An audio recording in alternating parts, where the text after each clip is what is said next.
Edson Alvarez to be sold at a loss, according to some people. Hello, everyone. West Ham Fan TV. My name's Nicky Hawkins.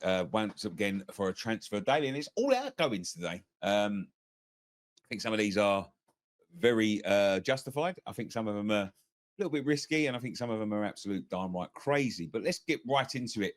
Edson Alvarez, right? The main story. Edson Alvarez. According to Sean Whetstone over on Twitter, Ajax considering a move to bring West Ham midfielder Edson Alvarez back to the club with a player open to a return. We've seen him have a tournament of his life, scoring a winner, players tournament, and I was really looking forward to seeing him come back to West Ham and playing. He's come back for pre-season. It doesn't seem like he's in Graham Potter's plans, which is, I think, it's crazy. You know, especially seeing as we've had defensive woes, and he is sort of multi-operational in several positions. So he can play as a centre back, he can play as a midfielder, and he was very good the year before last. Last season he wasn't as good, right? But according to Sean Whetstone, we're open to him at a loss. We paid £33 million for him a couple of years ago. Andy Irving, Edson Alvarez, and Guido Rodriguez are all expected to leave West Ham before the end of the month. Irving is expected to move. Rodriguez is expected to move. Alvarez, who cost the Hammers £33 million from Ajax in 2023, with the club expected to make a loss. Now, it says Ajax are toying with the idea because they've got financial trouble. So they've got to sell before they can buy it. Now, I don't know who they've got in Ajax these days. I'll have to go and have a look. And I know, cue the comments down below. Oh, you should have done your research.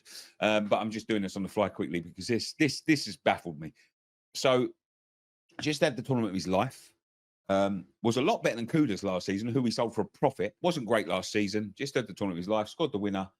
They're open to selling him at a loss. Now, unless they've got a massive replacement lined up, someone who's going to absolutely blow our socks off, right? Edson Alvarez stays for me because not only is he a good midfielder and he's a solid midfielder, and we've seen that he can. He also said in the interview he wants to stay at West Ham. He's open to staying at West Ham. You know, and listen, if it's not Potter's man, you have to respect Potter. But Potter, you know, for the problems we've got in midfield, this geezer could at least put a bit more legs in it than James Ward-Prowse, right? But it doesn't seem to fancy him. But he also said that he wants to prove himself. Now, if you've signed a guy for £33 million, why would you ever sell him for a loss? You know, he's shown what he can do. He's shown what he can do in his tournament. He's shown that he can play centre back, and we ain't blessed with centre backs because Mavropanos may move on as well. We aren't blessed with centre backs, and yet they're prepared to sell him for a loss. This is mind baffling because this goes back to Sebastian Haller. This goes back to Scamacca. This goes back to Felipe Anderson. This goes even back as far as Diamante, who we signed 17, 18 years ago, whatever it was. It's the fact that they buy these players, and the Haller, Scamacca, and Felipe Anderson ones baffle me. We signed Felipe Anderson for about £35 million, £40 million if you want to believe some sources, from Lazio. 2 years later, 2.5 years later, we're selling him back to Lazio for £2 million. The same with Haller. We signed Haller for about £40 million. We're selling him for £25 million. The same with Scamacca. Signing for £40 million. We're selling him. Why do they keep on making a loss on the big players? Now, I know we've made a little bit of a profit on Kudas. I know that we've made a little bit of a, headway on the sales because we've actually got a profit for Kudas. But the amount of times that this ball will buy a player and sell him at a loss without actually seeing his potential, because we've seen Haller go on to be fantastic for Ajax, fantastic for Dortmund. We've seen Scamacca go on and become one of Atlanta's best players. Felipe Anderson was nearing the end of his career. He's gone back to Brazil, but he was better for Lazio than he was for us. So why would you be open to selling the game? Do you know what it is? I'm going to tell you exactly what it is. We owe Ajax money. This is what it is. We owe Ajax money, right? If you believe the sources in the last couple of days, we've taken out all sorts of loans. It looks like we're in financial trouble.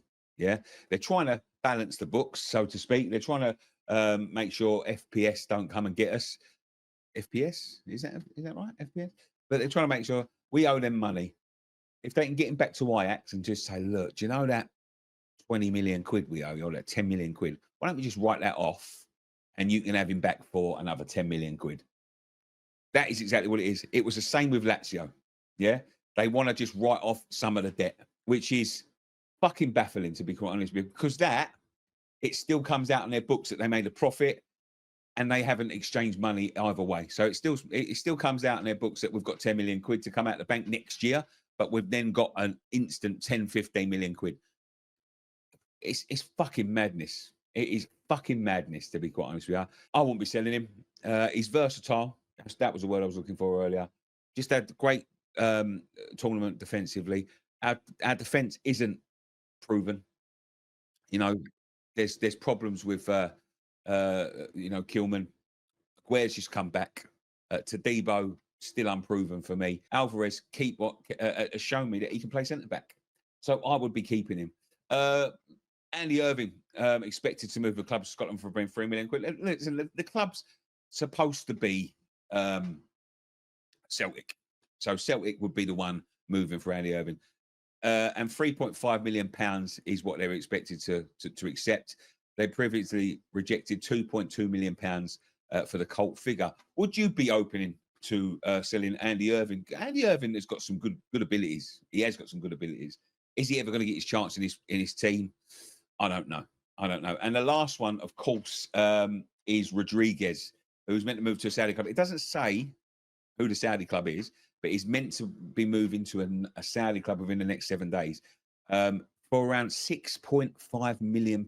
Now, I think that is, listen, bad business at the start of the show. This is genius business, because how on earth you can squeeze £6.5 million out of a player that I didn't even think we would be able to give away is a genius move. Because, listen, I'm not joking either. If someone would pay me £6.5 million now for Guido Rodriguez, I would drive him to Saudi myself in my car at my own expense for the petrol, honestly. But all of these combined, three midfielders combined, the only reason I would say we would consider selling these three is that we've got a couple of replacements lined up. It can't be any other reason. But would I be selling Alverez? Absolutely not. Irving, I'm like that on Rodriguez. I'll drive him there myself. But what do you guys think? We're making the right decisions. It's quite a lot of money coming in. It depends what the Ajax are going to pay us. So it could be the point that we get to see another midfielder. But what do you guys think? Don't forget, for the memberships, you can click the memberships down below. If you click the subscribe button, there's a plus button next to it. You can become a member. I've just dropped the first Hammer It Out podcast on there with Dom. Dom's back. So please, if you can check that out, please go and check that out. But one thing for me left to say, subscribe if you're new. As I said, become a member. And I'll catch you, for Sunderland tomorrow. One thing for me left to say, come on, you irons.